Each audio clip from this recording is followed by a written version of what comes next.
महादेव शिव शंभो शंकरो शिवान नीलकंठ चतुर्बाहो पंचवक्तुर्भोजन महारुद्रो महामंत्री महाकालो गणेश्वर महामाया महेशम्या सर्वज्ञभक्तवत्सलः पार्वतीरमण सिद्धसाध्यो नारायण प्रियः चंद्रार्धसकर्तानोजितयोत्रोजितेन्द्रियः अनंत सकलानंद सहस्राक्षसनातनः कैलासमूल्यशान्ता कामी कामार्गनाशनः निर्गुणो निष्कुलो नित्यो निर्विकल्पो निरञ्जनः प्रतिभासा जनेषु लेपिनाकी किङ्गलोचनः गङ्गाधरस्वरश्रेष्ठसुप्रभाकरः पुरुषपुष्कलो पूज्यो पूर्णानन्दापरात्परः संहारमूर्ति विश्वात्मा वेदात्मा करुणाकरः श्रवणात्मकतलोके त्रिमूर्ति सुप्रातकः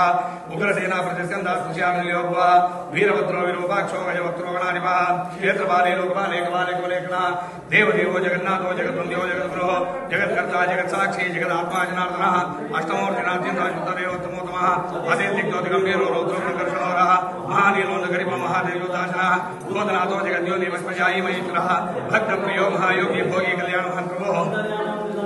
वाचस्पतिरास्पतिः सर्वपापरहितैति नाम्यामष्टोत्तरं शताम्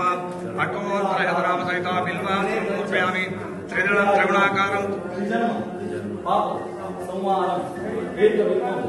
शिवार्पणं मूलतो ब्रह्मरूपाय मध्यतो विष्णुरूपिणी अग्रत शिवरूपाय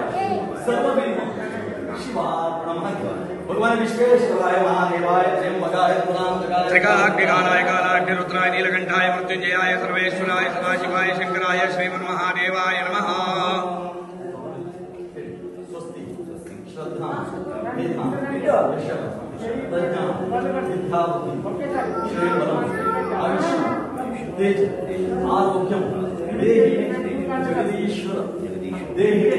परमेश्वर श्रवणजनजवा श्रवणजनजवा मानसमापराधं वा विहितमवेतवा सर्वमेतदक्षमस्व जय जय करुणाब्धे श्री महादेव शंभो गिरिजामति सहचरा प्राणा शरीरं ग्राम पूजाते विषयो प्रभो रचना निद्रा समाधि स्थिति संचार पदयो प्रदक्षिण विधि स्तोत्राणि सर्वागिरो यद्यत् कर्म करोमि तत्त्रयनं शंभो तवाराधनाम्